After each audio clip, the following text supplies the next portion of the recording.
Jackie spends her days singing with tiny humans and her nights walking her two dogs, Nugget and Zoe. She spends her weekends out and about in the desert preventing emergencies, hopefully. She loves storytelling events and is excited to be on this stage tonight. Please give a warm welcome to Jackie.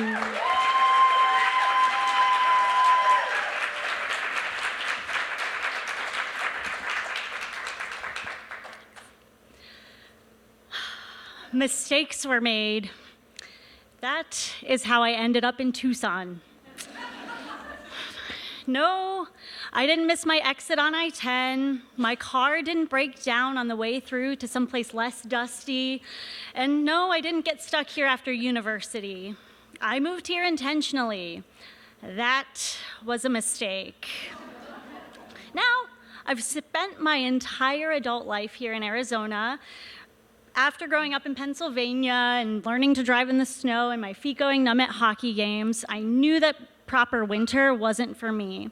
So, right out of college, I loaded up my old Ford Taurus and my father and I drove for 4 days across the country until we reached the greater Phoenix area. I stayed, I worked, I hated it. Phoenix felt like an endless parking lot that lacked the liveliness and vibrancy I expected to come with its stature as the 5th largest city in the country. For the first couple years, I planned to move as soon as my contract was up. And then I met someone and started backpacking. We went to remote corners of the state, spent weeks in isolation in canyons and forests and desert oases. I fell in love with the person. I fell in love with the place. I stayed. But, as with everything in life, impermanence. That relationship faded and that man fell away, but my love for the wild places remained.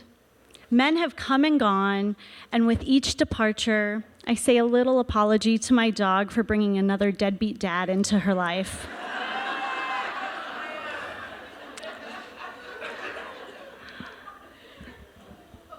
A few years ago, after a string of disappointments, one man got stuck in my psyche. I'm still not sure why. We dated only very casually for a couple months, and he started to ghost me. When I reached out to express my interest in continuing, he freaked out and we stopped talking. I lived in Phoenix. He lived here. He loved dogs and wild places too. He was playful, could carry on a great conversation, and made me feel more seen and desired than I ever had before. After things with him broke down, I didn't date. I went into the desert alone, like Mary Oliver tells me I don't have to do. And I cried and I sweated, and thanks to a lot of choya and my clumsiness, I bled. For 2 years, I didn't date. I would go out here and there, and while my ghost wasn't on my mind, I didn't seem to meet anyone I connected with as deeply. When I finally did, though, and had been seeing someone for a little while, my ghost returned. He reached out with well wishes, prompted by a book by my favorite author, a book he had seen on my bookshelf 2 years prior that reminded him of me. Despite the warnings of my closest friends, we continued talking. That was a mistake. We bonded again in the outdoors, and I began making weekly treks to the Catalinas to escape the brutal heat of lower elevations. Those mountain sojourns turned into weekly in-town visits, which turned into a blossoming relationship.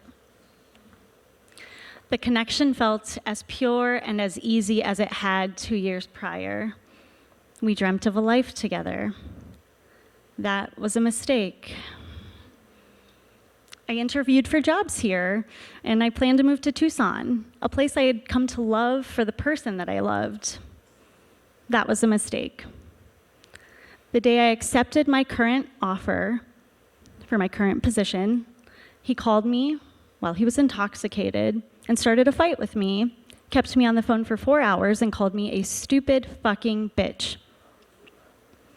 In the days to follow, he wallowed in shame and profusely apologized. I forgave him. That was a mistake. We continued. He constantly accused me of cheating on him with his closest friends, which to me simply felt like a logistical impossibility considering the distance. But I tried to understand his insecurities. That was a mistake. A month or so later, another angry, drunken phone call, but this time I set a clear boundary. I love you. Let's talk tomorrow. And hung up. That was a mistake. He called me 37 times in less than an hour and sent me angry, nasty text messages full of vitriol. He tried to entice me into answering so he could continue his onslaught. I called the police. They suggested a protective order. We broke up, but I didn't file for the protective order because I didn't want to ruin his life. That was a mistake. 2 weeks later, I found out I was pregnant. That was a mistake. I thought the lack of period was from the stress of everything happening. I was newly 35. I had never been pregnant before and never really wanted kids. I called him. He drove to me. We discussed it. We both wanted it and wanted it together. I've seen people turn their lives around in the wake of pregnancy. Why not us? That was a mistake. The fighting didn't stop.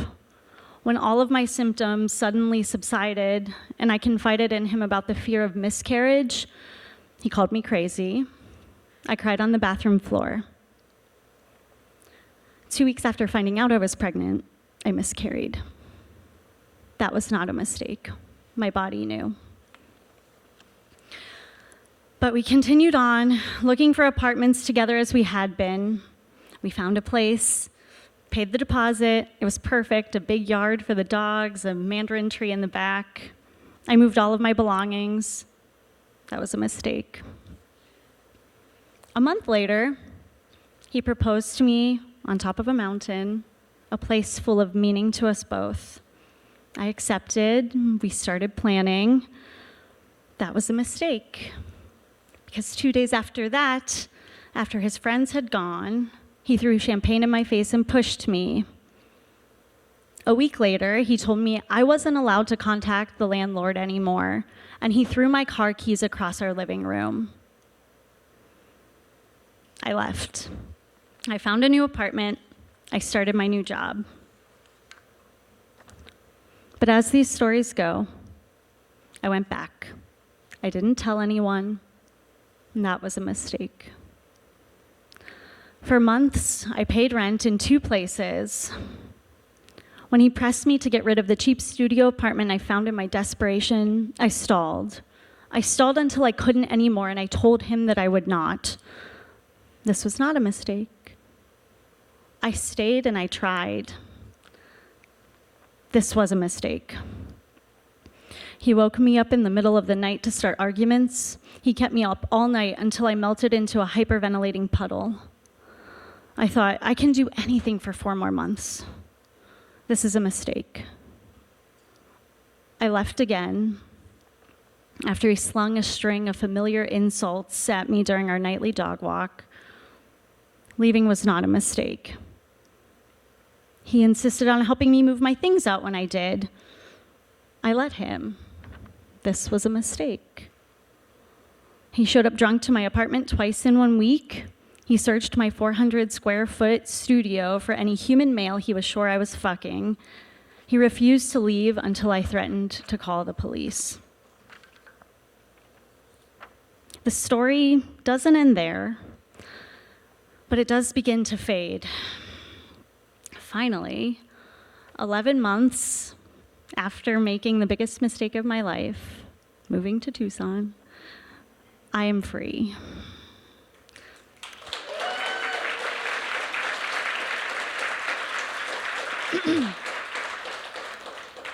I have the best job I've ever had at a place where I'm seen, valued, and treated like a true professional. I volunteer with a local outdoor organization that allows me to connect with people, hiking, backpacking, and hopefully keeping people safe and preventing emergencies with people that truly are my people.